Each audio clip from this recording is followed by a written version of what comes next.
ชีวิตคือถนนทริปนี้คือจุดพักซึ่งไม่ใช่ทางลัดวิวตรงหน้าอาจจะสวยแต่คำถามข้างในสวยกว่า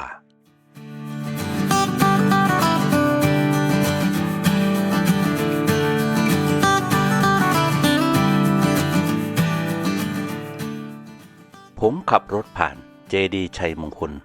ที่อำเภอหนองพอกไม่ได้แวะไม่ได้ขึ้นไปไหว้แต่สายตาผมหยุดที่เจดีย์สีขาวตั้งตระหง่านอยู่บนยอดเขาเหมือนคำเตือนเงียบๆว่า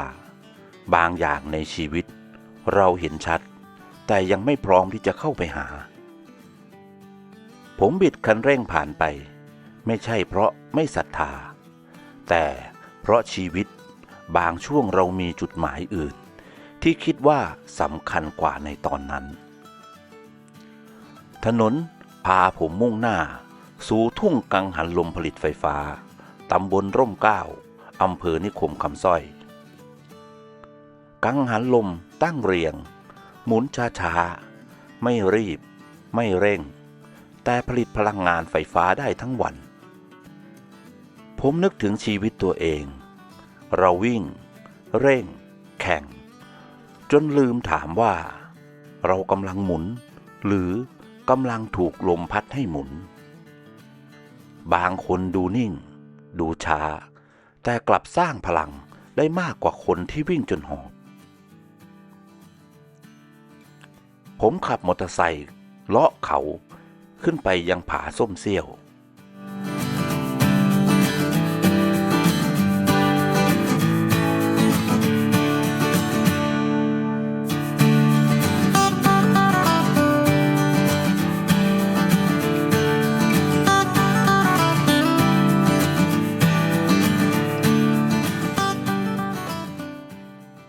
ภาพตรงหน้าเปิดออกภูจอกก็ตั้งเด่นอยู่กลางสายตาอีกฝั่งหนึ่งคือผาน้ำย้อยและผาหมอกมิวายแดดบ่ายแรงแต่ไม่ร้อนเพราะลมเย็นบนเขาเหมือนชีวิตช่วงหนึ่งงานหนักปัญหาเร่งแต่ถ้าใจยังมีลมเราก็ไม่ร้อนจนไหม้ผมยืนเงียบให้วิวสอนผมว่าความสูงไม่ได้ทำให้เราเหนือกว่าใครแต่มันทำให้เราเห็นภาพรวมชัดขึ้นจากนั้นผมขับรถต่อไปยังวัดภูยางเดี่ยววิวเขาวิวหมู่บ้านวิวทุ่งนาเรียงซ้อนกันเหมือนชั้นชีวิตเด็กในนาผู้ใหญ่ในบ้านผู้เฒ่าบนระเบียงทุกคนอยู่ในภาพเดียวกันแต่ใช้ชีวิตคนละจังหวะผมถามตัวเองว่าเรากำลังรีบ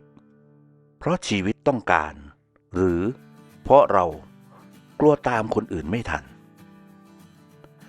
แดดเริ่มอ่อนเงาภูเขายาวขึ้นผมบิดรถออกจากจุดชมวิวมุ่งหน้าไปยังวนอุทยานภูหมูคืนนี้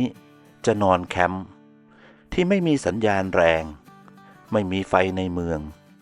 มีแค่ลมดาวและความคิดที่ดังขึ้นเมื่อทุกอย่างเงียบการเดินทางวันนี้ไม่มีเหตุการณ์หวือหวาแต่เต็มไปด้วยคำถามและบางคำถามไม่จำเป็นต้องมีคำตอบทันทีแค่กล้าถามชีวิตก็ขยับแล้วคืนนี้ที่ภูหมูผมอาจจะได้นอนหรืออาจจะได้คำตอบบางอย่างแล้วคุณล่ะถ้าขับรถผ่านศรัทธาแต่ยังไม่พร้อมแวะคุณจะเลือกย้อนกลับไปหรือไปต่อจนกว่าจะพร้อมจริงๆตอนต่อไปคำตอบบางอย่างอาจจะรออยู่ในความเงียบของป่า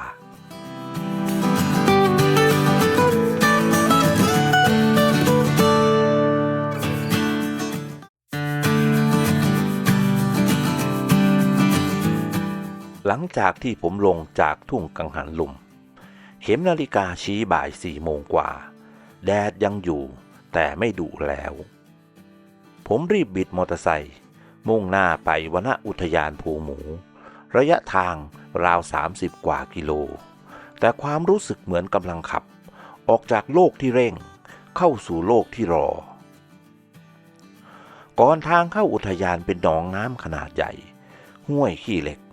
ผมขับรถผ่านโดยไม่ได้แวะดูวิวเพราะกลัวจะมืดเสียก่อนพรุ่งนี้ตอนขากลับค่อยเจอกันนะครับผมครับอ้ายมาสิมานอนเห็นจะคืนสนุกมีมาผู้เดียวมีคนมากางบ่ครับมื้อนี้พอถึงลานกางเต็นท์ผมไม่รีรอรีบกางเต็นท์รีบจะไปอาบน้ำไม่ใช่เพราะกลัวความมืดแต่เพราะกลัวลมเย็นมาเร็วจนความสบายจะกลายเป็นความขี้เกียจชีวิตก็คล้ายกันบางอย่างถ้าไม่ทำตอนที่ยังอุ่นพอเย็นลงเราก็จะบอกกับตัวเองว่าช่างมันเถอะมื้อเย็นวันนี้ง่ายมากข้าวกล่องกะเพราไก่ไข่ดาวไม่จัดจ้านไม่ถ่ายรูปไม่ต้องมีพิธีรีตองเพราะมาคนเดียวปากเดียวอิ่มก็พอผมนึกขึ้นได้ว่าความสุขจริงๆไม่เคยต้องเยอะมีแต่เราที่ชอบทำให้มันยากลานกลางเต็นท์วันนี้ไม่เงียบแต่ก็ไม่วุ่นมีนักท่องเที่ยวเกือบ10 กว่าเต็นท์ต่างคนต่างมาต่างเหตุผลต่างใช้ค่ำคืนนี้ร่วมกันโดยไม่รู้จักกันเลยมันทำให้ผมคิดว่าเราไม่จำเป็นต้องรู้จักกันก็สามารถอยู่ร่วมโลกเดียวกันได้อย่างไม่เบียดเบียนกันผมเลือกทำเลไม่ไกลจากหน้าผาระเบียงตะวันเผื่อพรุ่งนี้เช้าจะได้ตื่นขึ้นมาทักแสงแรกก่อนโลกจะเริ่มส่งเสียงอีกครั้งเพราะบางวันการได้ตื่นก่อนใครไม่ใช่เพื่อไปให้ไกลแต่เพื่ออยู่กับตัวเองให้นานขึ้นก่อนพระอาทิตย์จะลับผมเดินไปที่ผาพบรักแสงตะวันอ่อนแรงเหมือนคนที่ทำงานมาทั้งวันด้านล่างเป็นหมู่บ้านท้องไร่ท้องนา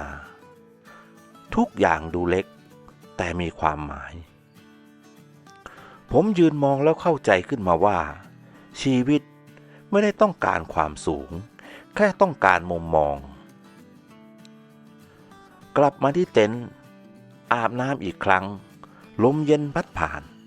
ผมหยิบกีตาร์ขึ้นมาไม่ได้เล่นเก่งไม่ได้เล่นให้ใครฟังเล่นให้ลมให้คืนเล่นให้ใจตัวเองเสียงสายกีตาร์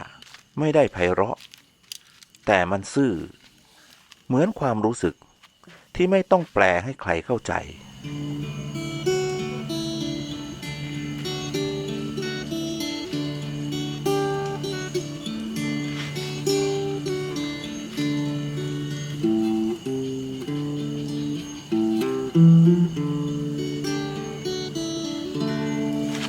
เช้าที่เราตื่นคืนที่เราฝันกี่วันแห่งชีวิตใครลิขิตใครเขียนเหมือนดังเทียนเล่มโน้หยาดฝนที่หล่นพลันน้ำตาเจ็บช้ำตอกย้ำใจให้จับเจ็บจำและรอคอยเช้ายันบ่ายยายลงเย็นชีวิตความอยู่เป็นเหมือนดังเล่นละค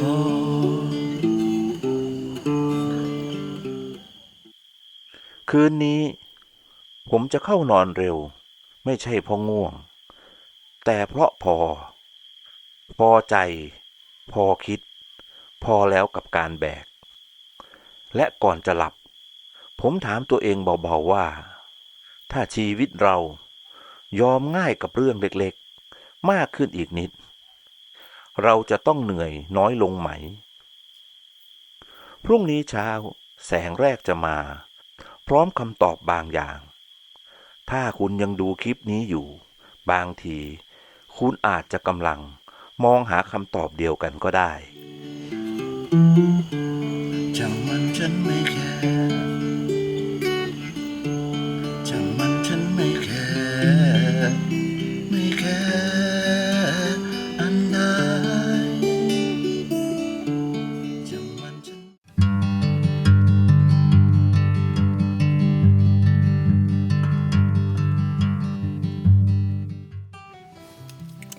อรุณสวัสดิ์นะครับตอนเช้านี่จะ6 โมงแล้วตื่นมาดู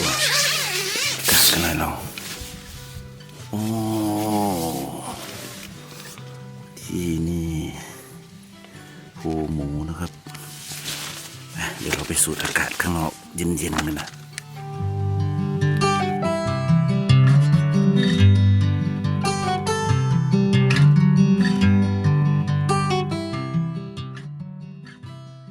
เช้าวันใหม่ผมตื่นขึ้นราว6 โมงที่วนอุทยานภูหมูลมหนาวพัดแรงตั้งแต่หัวรุ่งแรงพอจะปลุกคนที่หลับลึกแต่ไม่แรงพอจะรบกวนใจเสียงเต้นกระพือกับลมสลับกับเสียงใบไม้ไหวดังเป็นจังหวะเหมือนธรรมชาติกำลังจะบอกว่าวันใหม่เริ่มแล้วนะผมออกมานั่งรับลมเย็นปล่อยให้ไอหนาววิ่งผ่านแขนผ่านหน้าผ่านความคิดอากาศยามเช้าสดใสจนไม่ต้องเติมอะไรผมนั่งรอไม่ใช่รอใครแต่รอแสงแรกของวันชีวิตบางช่วงก็ต้องรอแบบนี้ไม่เร่งไม่แซงแค่เชื่อว่ามันจะมาในเวลาของมันและดวงอาทิตย์ก็โผล่ขึ้นสีแดงระเรื่อค่อยๆลอยพ้นจากขอบฟ้าไม่รีบไม่ดังไม่ประกาศตัวผมนั่งมองแล้วคิดว่าความสำเร็จที่แท้จริงไม่จำเป็นต้องพุ่งแค่ค่อยๆขึ้นอย่างมั่นคง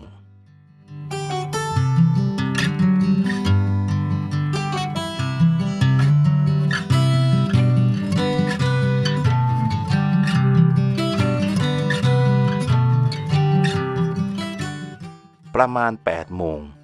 ผมล้างหน้าล้างตาให้ความง่วงหลุดออกไปพร้อมกับน้ำเย็นแล้วเริ่มเก็บเต็นท์ภาพตรงหน้าจากที่เคยเป็นบ้านชั่วคราวก็ค่อยๆกลับมาเป็นพื้นที่ว่างมันทำให้ผมคิดว่าทุกอย่างในชีวิตมีหน้าที่ของมันบางอย่างมาเพื่อให้เราได้พักไม่ได้มาเพื่ออยู่ตลอดไปผมบิดเชือกพับผ้าเก็บเสา